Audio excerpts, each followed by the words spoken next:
Hello everyone, ICT virtual classes में मैं योगेश केमनी आपका स्वागत करता हूं। तो जैसा कि आप जानते हैं, हमारा आज नया चैप्टर शुरू होने वाला है जिसका नाम है ऑल्टरनेटिंग करंट। ऑल्टरनेटिंग करंट के बारे में हम बात करेंगे, यानी कि प्रत्यावर्ती धारा।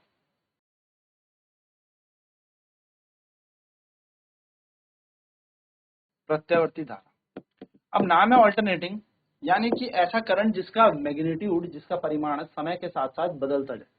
तो हम कहेंगे the current whose magnitude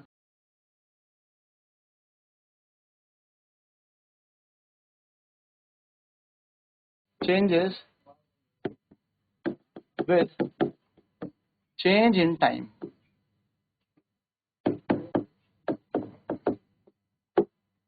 The current whose magnitude changes with change in time, यानी कि वह धारा जिसका परिमाण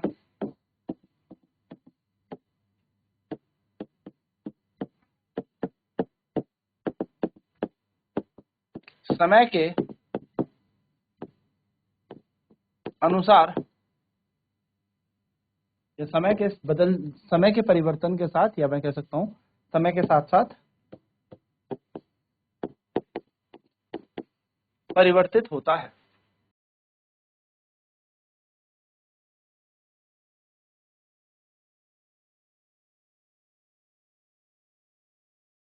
तो ऐसी धारा है जिसका परिमाण समय के साथ साथ परिवर्तित होता है। अब सीधी सीधी सी बात है भैया, ये करंट है जिसका मैग्नीट्यूड बदलता जा रहा है। तो इन करंट को दिया जाता है दीज करंट, या कह सकते हैं this current is given by, क्योंकि ये समय के साथ साथ बदल रहा है तो इसको एक समीकरण से दिया जाता है बाय इक्वेशन। यह धारा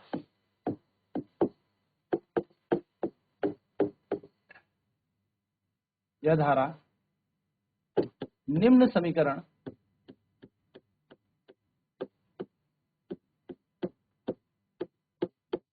द्वारा दी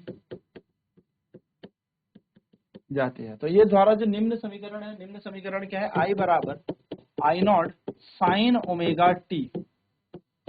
इस समीकरण इस समीकरण द्वारा दी जाएगी, यानी कि इस इक्वेशन द्वारा दी जाएगी, या ये दी जाएगी आई नॉट कॉस ओमेगा टी। यहाँ पर हमारे पास दो इक्वेशन है और ये इन इक्वेशंस के थ्रू दी जाएगी। याद रखेंगे यहाँ पर आई नॉट का मतलब क्या है? Where I naught equals to, I naught का मतलब होता है peak value of alternating current. यहां पर हम आई नॉट को क्या कहते हैं? प्रत्यावर्ती धारा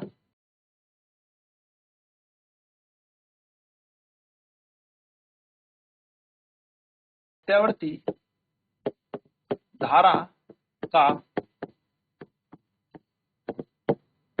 शिखर मान, इसको कहा जाता है प्रत्यावर्ती धारा का शिखर मान।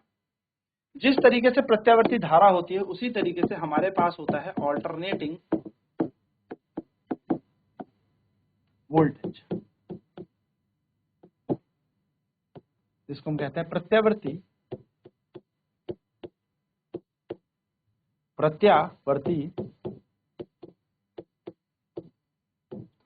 वोल्टेज कह लीजिए, या इसको विभव कह लीजिए। प्रत्यावर्ती वोल्टेज या विभव हम इसको कहते हैं।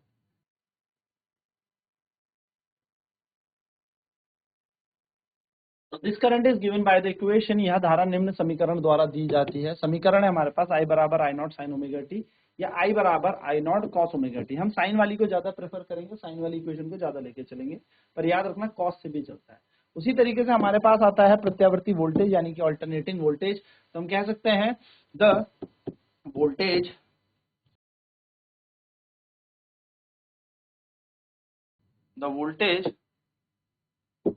whose magnitude changes with change in time, whose magnitude change with time, क्योंकि टाइम तो बदल ही रहा है, is called alternating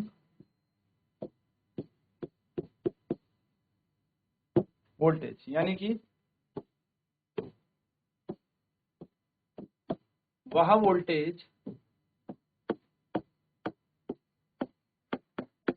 जो हम कह सकते हैं जिसका परिमाण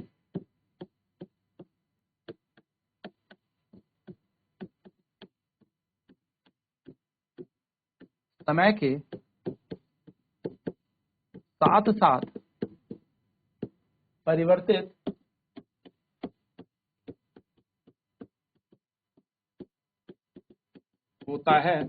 परिवर्तित होता है उसे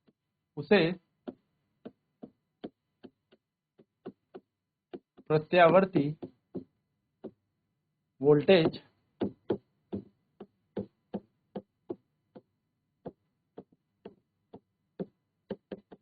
कहते हैं। This voltage is given by the equation, यह वोल्टेज निम्न समीकरण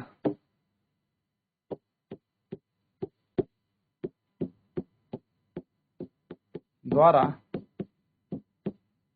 दिया जाता है। तो इसका समीकरण बन जाएगा V बराबर V not sine omega T या V बराबर V not cos omega T. यहाँ पर ये समीकरण हमारे बन गए, दोनों में से कोई भी हो सकता है। ठीक है, चलिए फटाफट नोट करेंगे। तो वह वोल्टेज जिसका परिमाण समय के साथ साथ परिवर्तित होता है उसे प्रत्यावर्ती वोल्टेज कहते हैं। This voltage is given by the equation, वह वोल्टेज जो समय के साथ साथ बदल रहा है उसको हम किस समीकरण द्वारा दिया जाता है, V बराबर V not sine omega T या V बराबर V not cos omega T.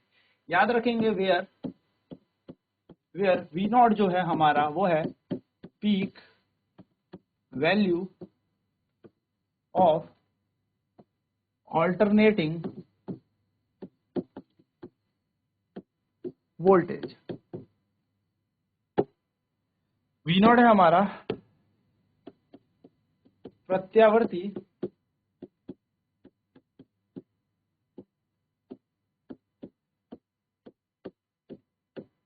Voltage का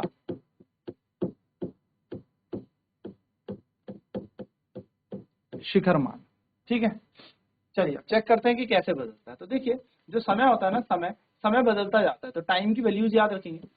टाइम जो होता है वो चेंज होता जाता है। टाइम क्या बनता है, जब हम किसी साइकिल की बात करें, किसी चक्र की बात करें, तो हमारा जो समय होता है वो समय हमारा चलता है, मान लेते हैं टी हमारा एक टोटल टाइम है, कुल समय है, टी हमारा कुल समय है,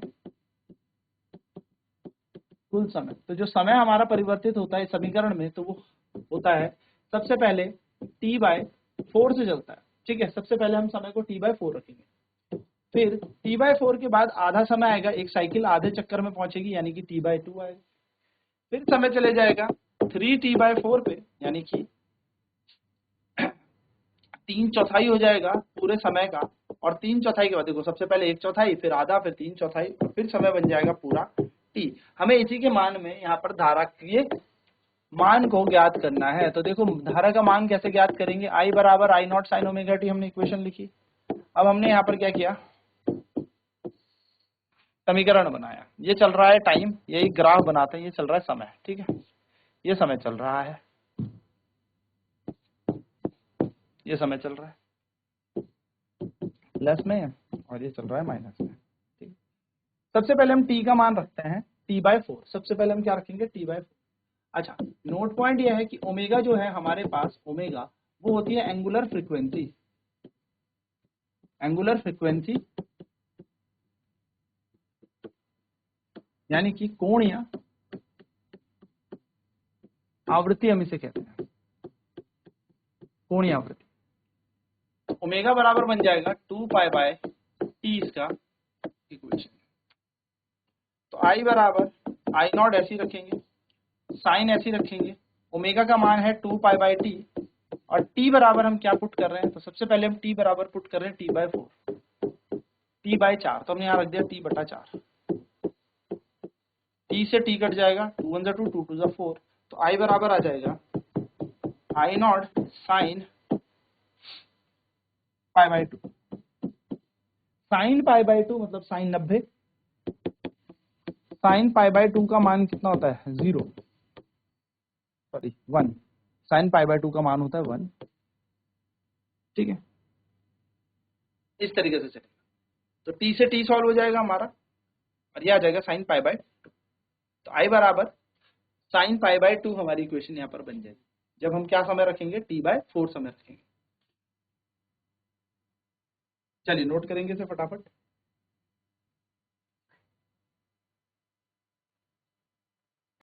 ठीक है, यहाँ पर थोड़ा सा इसको करेक्ट कर लेना। सबसे पहले टाइम हम 0 रखेंगे। ठीक है, टाइम 0 रखेंगे, फिर हम टाइम टी बाई 2 रखते हैं आधा, फिर आधा के बाद आ जाएगा हमारे पास, है ना, आधा रख देंगे।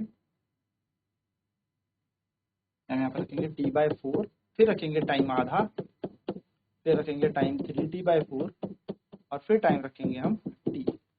इस तरीके से समय जब 0 होगा। ठीक है, तो ये हमने यहाँ पर देख लिया कि जब हमने समय का मान कितना रखा t/4, एक बार 0 रख के देख लेते हैं, 0 रख के। तो जब हम समय का मान 0 रखेंगे आई वाले इक्वेशन में, तो आई नॉट साइन ओमेगा की वैल्यू है 2π/t और टाइम तो हमने 0 रखा है। टाइम हमने कितना रखा है 0 रखा है, तो टाइम जब 0 रखेंगे तो यहाँ पर हमारे पास साइन क्या बन जाएगा, आई नॉट साइन 0 आ जाएगा। और सभी को पता है साइन 0 कितना होता है 0, तो ये बन जाएगा हमारा आई बराबर 0। तो यहाँ पर जब हमने टाइम को क्या रखा 0 रखा, तो हमारे पास जो समीकरण बना वो कहाँ से बना, आई का मान कितना था 0। तो ग्राफ हमारा कहाँ पे है, अभी यहाँ पर है। ठीक है, टाइम अब t/4 यहाँ पर आ जाएगा, मान लो t/4, फिर आएगा टाइम t/2, फिर आएगा टाइम 3t/4 और फिर आ जाएगा टाइम t। तो इस तरीके से समीकरण को आगे लेके चलना है, ये टाइम बराबर 0 पे। अब टाइम t/4 रख के देखते हैं, क्या रखेंगे, टाइम को t/4 रखते हैं। तो i बराबर I naught sine omega T, समीकरण तो है ही, ओमेगा का मान हमें पता है 2π/t है और t का मान हमको क्या रखना है t/4 रखना है। चलिए इस वैल्यू को रखते हैं, तो i बराबर आई नॉट साइन ओमेगा की जगह आ जाएगा 2π/t और इस t की जगह आ जाएगा t/4। तो t से t कैंसिल हो गया, 2 से 2 ये जाएगा, तो i बराबर आ जाएगा आई नॉट साइन π/2 और साइन π/2 हमारा 1 होता है, यानी कि साइन 90 का मान 1 होता है। तो आई बराबर आ जाएगा आई नॉट, यानी कि इस टाइम करंट अधिकतम मान ले रहा है, धारा अपने शिखर मान पर है। तो जब t/4 समय आएगा तो इस टाइम जो धारा है वो अपने मैक्सिमम वैल्यू को अटेन कर चुकी होगी, आई नॉट वैल्यू को अटेन कर चुकी होगी t/4 पे, यानी कि धारा कहाँ पहुंच चुकी है, अपने मैक्सिमम वैल्यू पे पहुंच चुकी है। अब टाइम को t/2 रखते हैं, यानी कि अब समय को हम कितना रखेंगे t/2। तो now time equals to t/2, omega का वैल्यू हमें पता ही है 2π/t, and the putting on the equation I बराबर I naught sine omega 2π/t into t/2।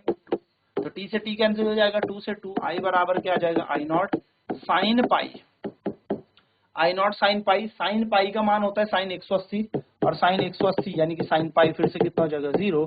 तो आई बराबर कितना हो जाएगा 0। तो हम यहाँ पे देखेंगे आई का मान फिर से कितना आ जाएगा 0। तो यहाँ पर अगर देखा जाए तो ये मान आ जाएगा 0। ठीक है, मैक्सिमम के बाद ये वैल्यू अब नीचे घटने लगी और t/2 पे फिर से 0 हो गई। अब टाइम को रखते हैं 3t/4, टाइम को क्या रखते हैं 3t/4, t बराबर आ जाएगा 3t/4 और हमारे पास जो ओमेगा की वैल्यू है वो बन जाएगी 2π/t। आई बराबर आई नॉट साइन ओमेगा है 2π/t इंटू यहाँ पर हमारे पास जो टाइम की वैल्यू है होगी 3t/4। तो t से t कैंसिल हो जाएगा, 2 से 2 कैंसिल हो जाएगा, आंसर आएगा आई बराबर आई नॉट साइन का 3π/2 जो कि कितना होता है माइनस का 1 होता है। तो -1 बराबर यहाँ पर मिलेगा हमें माइनस का आई नॉट। तो माइनस साइन क्या बता रहा है कि धारा माइनस है, नहीं, धारा की दिशा माइनस में है। तो यहाँ पर हमें पता लगेगा कि है तो अधिकतम मान लेके, लेकिन विपरीत माइनस साइन की तरफ बैठी है। अधिकतम मान लिया है अपना, लेकिन माइनस की तरफ अपना अधिकतम मान ले रखा है। ठीक, एंड देन t बराबर हम t पुट करेंगे, यानी कि अब क्या पुट करेंगे, t बराबर t का मान रखेंगे हम।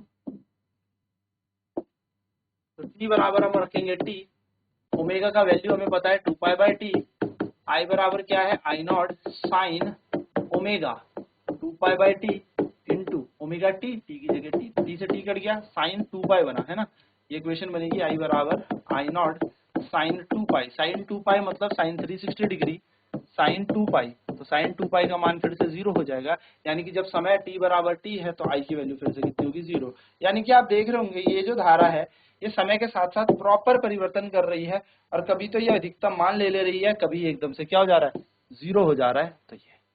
तो ये हमारी इक्वेशन बन गई i बराबर I naught sine omega T की। ये हमारी इक्वेशन बन गई i बराबर I naught sine omega T की। तो हम कह सकते हैं एक ऐसी धारा, ये करंट का पीक वैल्यू है यानी कि अधिकतम है, इसको करंट एम्पलीट्यूड भी कहते हैं, यानी कि इसको धारा का आयाम भी कहते हैं। ये भी हमारे पास आई नॉट के ही समान होगा। तो आप यहाँ पर समझेंगे तो आपको यहाँ पर देखने को मिलेगा कि आई नॉट यहाँ पर पीक वैल्यू है। तो इससे ये पता लगता है कि जितना ज्यादा धारा बह रही है, जितनी ज्यादा धारा प्रवाह कर रही है, या हम कह सकते हैं समय जैसे जैसे चेंज हो रहा है धारा का मान भी वैसे वैसे, धारा का मान भी समय के साथ परिवर्तित हो रहा है, यानी कि करंट भी टाइम के साथ साथ वेरी कर रहा है। तो हम कह सकते हैं कि टाइम चेंज होने पर करंट चेंज हो रहा है। आई बराबर I naught sine omega T से हमें अनुसार यहाँ पर धारा बदल। चलिए फटाफट नोट करेंगे, फटाफट।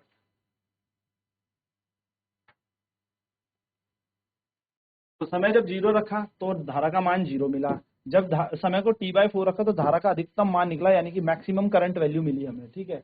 फिर समय को हमने t/2 रखा, यानी कि जैसे ही हमने वैल्यू रखी t/2 तो हमारे पास जो करंट था वो कितना बन गया 0 बन गया फिर से t/2 पे, यानी कि जब समय आधा हुआ आधी साइकिल पे, हाफ साइकिल, ये एक कंप्लीट साइकिल होती है, एक ऊपर और एक नीचे, इसको क्रस्ट और ट्रफ कहते हैं, शिखर और गर्त। पर जब शिखर में था यानी कि जब क्रस्ट पे था तो कितना मैक्सिमम वैल्यू t/4 पे मिल रही थी, लेकिन एक पूरी कंप्लीट उसमें देखा जाए यानी कि t/2 पे फिर से क्या हो गया हाफ साइकिल में 0 हो गया, फिर अनदर हाफ साइकिल में 0 हो रहा है, प्लस माइनस 2 डायरेक्शन में जा रहा है। लेकिन आप देख रहे होंगे कि ये मैक्सिमम वैल्यू अटेन कर रहा है t/4 में और 3t/4 में, बस प्लस पॉइंट और माइनस पॉइंट की आपको दिख रही होगी। तो माइनस मतलब ये डाउनवर्ड जा रहा है, डायरेक्शन चेंज हो रही है, और यहाँ पर डायरेक्शन अबव जा रही है, यानी कि डायरेक्शन अलग थी।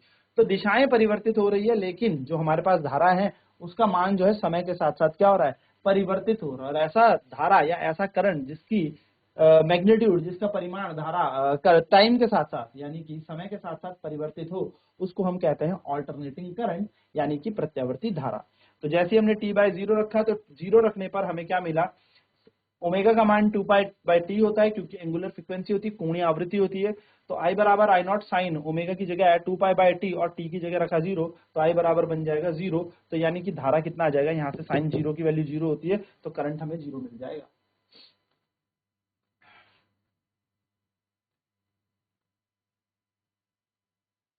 फिर जैसे ही हमने समय का मान बदलते गए, समय का मान बदलते बदलते हमें धारा का भी मान अलग अलग मिलता रहा। तो हम यहाँ पे ये कह सकते हैं कि जैसे जैसे जैसे जैसे करंट टाइम आप चेंज करेंगे, जैसे जैसे जैसे जैसे आप समय को परिवर्तित करते रहेंगे, वैसे वैसे आपका धारा का मान भी परिवर्तित हो रहा है, और सेम आपका वोल्टेज में भी होगा। तो हम कह सकते हैं ऐसा करंट या ऐसा वोल्टेज जो समय के बदलने से बदल जाता है, ऐसी धारा या ऐसा वोल्टेज जो समय के बदलने से बदल जाती है, इसको हम प्रत्यावर्ती धारा कहते हैं, इसी को हम अल्टरनेटिंग करंट कहते हैं। अब नेक्स्ट क्लास में बात करेंगे हम इनके फेजर डायग्राम की, कि क्या होता है वोल्टेज और क्या होता है करंट का फेजर डायग्राम। आज की क्लास में इतना ही। आईसीटी वर्चुअल क्लासेस में जुड़ने के लिए धन्यवाद। आपका दिन